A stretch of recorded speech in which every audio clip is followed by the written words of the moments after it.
Қайырлы күн достар, қалдарыңыз қалай? Менің YouTube арнама қош келдіңіздер.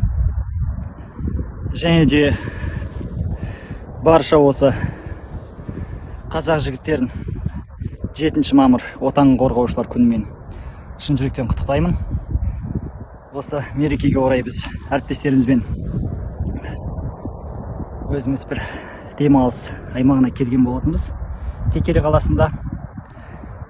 Бұл жақтың әдемілігінен шыны керек сөзбен айтып жеткізу мүмкін емес.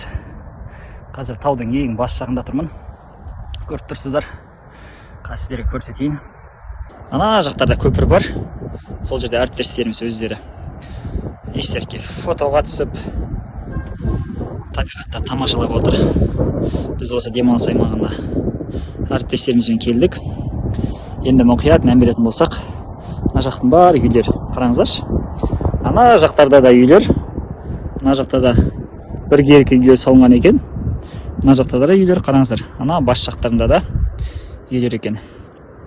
Негізі мен жалпылама бұл аймаққа келіп көрмегем. Мен негізі ойлайтын, жалпылама Текелі кішігірім ғана қала деп. Бірақ ойым қате екен. Негізі Текелі кәдімгідей үлкен қала екен. Егер мән беретін болсақ,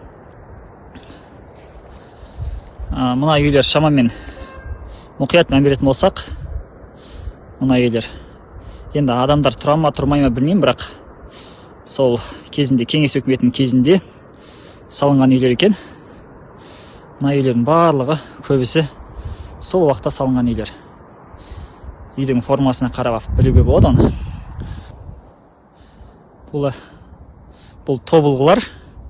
Осы тобылғылардан кезінде бұрын қамшы жасайтынбыз ауылда жүрген кезде. Енді менің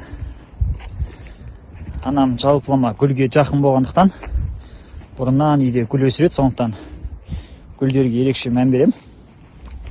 Егер мұқият мән беретін болсақ, мына гүлдер қараңыздаршы, пионға ұқсайды негізі. Бірақ енді пион гүлі емес, бірақ жапырақтарына қарасаң пионға өте ұқсайды. Және де бұл гүлдің иісі енді сөз жоқ. Қараңыздаршы, қандай әдемі гүл. Енді анам гүл өсіретіндіктен гүлдерге осылай ерекше мән беретін әдетім бар. Енді мына жақта автобустар жүреді екен. Бұл Текелінің жалпылама арасында жүретін автобус болу керек. Өзім солай топшылаймын негізі. Бірақ нақты білмеймін. Бірақ ары бері осылай жолаушылар тасып автобустар жүреді екен. Бұл автобус әне кетіп бара жатыр. Енді өздеріңіз көріп тұрсыздар, бұл Қаратал өзені.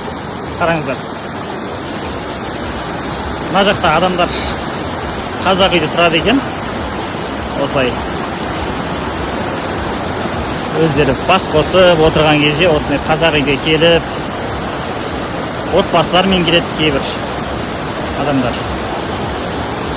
Енді өздеріңіз көріп тұрғандай осылай жаңа демалыс орнына көтерілуге болады. Ал жалпылама мына жаққа мән беретін болсақ, өте әдемі негізі, сөз жоқ.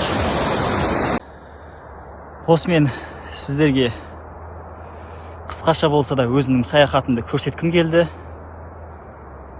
Және де өмірде ең бастысы мысалға сыйласымдық. Және де сіздерге айтайын дегенім, осындай әдемі жерді таңдап, бізді құттықтап, мерекемізбен шақырып отырған әріптестерімізге көптен көп алғысымды білдіргім келеді. Құрметті әріптестер, сіздерге рахмет, отбасыларыңызға амандық, дендеріңізге саулық тілеймін. Әрқашан жақсылықта бас қосайық. Аман болыңыздар. Еліміз аман, жұртымыз тыныш болсын.